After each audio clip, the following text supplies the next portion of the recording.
Hot 103, the hottest hit music. You're chilling with your boy Henry G on a Sunday afternoon. All your favorite Latin hip hop and oldies. Right now, though, it's an honor to be joined by legendary producer Ernie G of Proper. Welcome to the show. Thanks for joining me. What's up, man? What's up, Henry? Just chilling out here in the 575. Go ahead and take us back.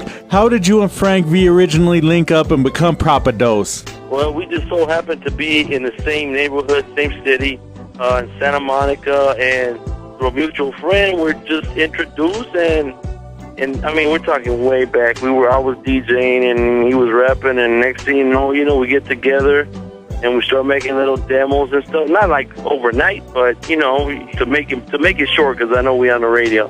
But after a while, we just kind of put a little demo together. Back when we used to have cassettes. I don't know if people still know what cassettes are. Now, looking back, what were you hoping to accomplish, and what were some of your goals early on? Man, back then it was just fun, man. I mean, it was back then when people didn't have no bills, no kids, so it wasn't like you were... My only goal was to actually make a record. That's all I was saying, like, I just want my name on a record, that's it. And from there, I got more than I bargained with, you know what I mean? Again, looking back, was there a specific moment when it kind of hit you, like, man, we're actually doing this, we're on? I mean, yeah, no, because... I think it's hitting me more now, man, because now it's like we're almost looking back 20 years, and I'm like, you got the internet and the World Wide Web and Twitter and Facebook, and people kind of that you never would have talked to are hitting you up and like, hey, I remember your songs. I remember Firme Jaina, man. So you're kind of like, wow, man, we did something, you know what I mean? Back then it was just like, I was just doing music. I wasn't like, oh yeah, look, I'm so-and-so. I'm just like, doing music, man. That was it. What was the first sign of progress you saw early on that gave you optimism and made you believe that you could have a career in the music industry? Man, for me, honestly, it was just like doing all these shows with all these different artists back in the day, like opening up for DJ Quick and being on the same stage with Cypress Hill, before they really took off, and just touring, doing little, what was it, like local areas around here with Cypress Hill and stuff like that. And I kind of, from there, I never looked back. I was just like, oh yeah, it's going to happen. And that was it. What was the first song to put you on the map? Go ahead and give us the story behind it and introduce it for everyone out here in Las Cruces. I think the thing was that for me, you have your personal love to what you like, but then like Firme Jaina was definitely the pop from Proper. That's the Jainas. You get anything that the Jainas like, and you're going to get the fellas to follow, and it's going to be the most popular song. It wasn't necessarily the most favorite one for me, but Mexican Power was definitely something that I knew was going to stand, the test of time, you know what I mean? Hot 103, the hottest hit music station, chilling with your boy Henry G with legendary producer Ernie G. We have much more to talk about here, though, is Proper. This is Mexican Power, Hot 103. Proper, Mexican Power, Hot 103, the hottest hit music station. Special guest Ernie G of Proper. Now, you were out here in 1993. You did a car show out in El Paso. You obviously get a lot of love out here in Las Cruces as well. What do you want to say to all your fans out here in Las Cruces? I definitely got to think that without them, I wouldn't be where I am, and I appreciate the love, and I appreciate everything they done for us, supporting us and stuff like that.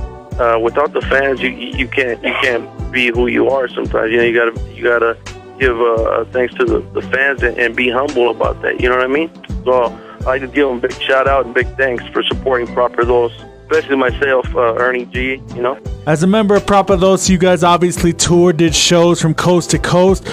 Is there any interaction you've had with fans over the years that stands out to you, and any crazy stories from the road? Man, the roads were the most beautiful thing, man, because you're young, man. You don't have, like I said, the problems that most of us have, which is paying bills and taking care of our kids. It was a free time. It was just like you jump in a van, you go do tours, and mind you, we're like 19, 20, with not a care in the world. So you have people driving you around. You hit the town. You always have fans that are going to greet you, meet you, and say, hey, man, let's go over here. We got the beer, we got the smoke. So you're living kind of out of the suitcase, man. You're in hotel rooms. Some are good, some are bad. Yeah, we got stories in Arizona, man. It was crazy. There was like people, we were at this hotel, and it almost felt like it was crack hits there, and we were there for like a whole week because we were doing shows and promos and all that stuff, and you get to know people, man, and there's some that you still kind of keep in touch with, like over the years. You're like, hey, what's up? Remember me? And so there's a few memorable times that you look back and like, yeah, it's fun, and it's just.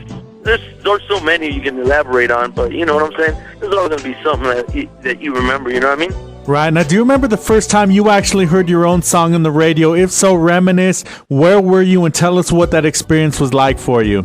Man, I think I was at the house. I mean, they actually called me, and they was like, hey, man, they're playing. I was like, no way. So you're running, stumbling, trying to turn on the radio, and you're like, wow, you know, it's the greatest feeling, man. It's like you feel like you arrived, man. So that was exciting. Now, what do you think it is specifically about your music that allowed it to survive the test of the time and remain popular even today?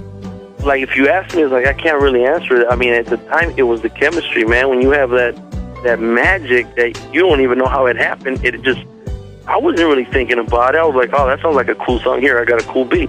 And you would just put it together, and you look back and you look like, even though, you know, people have their differences, it's that magic, man, that happened. And you ask how it happened, I don't know, you know, and it just happened. I mean, you hear a lot of these great records that were made, but I bet you there's a story behind every single one of them where, like, people think it's like you're just that dope. No, a lot of people will tell you, like, oh, that wasn't even supposed to be there. Oh, this happened because it was a mistake, you know what I mean?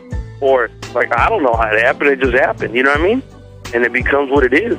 And I think that's what me and Frank V had. I mean, I told the stories millions of times where, like, Frank had, like, a lot of influence from classic rock, you know? People would think that he was all hip-hop. No, he kind of got introduced to hip-hop when he started, I think, like a couple of years prior before we met, you know what I mean? He was more into classic rock, so that's why he has a different kind of style when he was spitting, you know what I mean? Absolutely. Henry G here with you on a Sunday afternoon special guest, Ernie G of Proper. This is Proper Firme Jaina, Hot 103.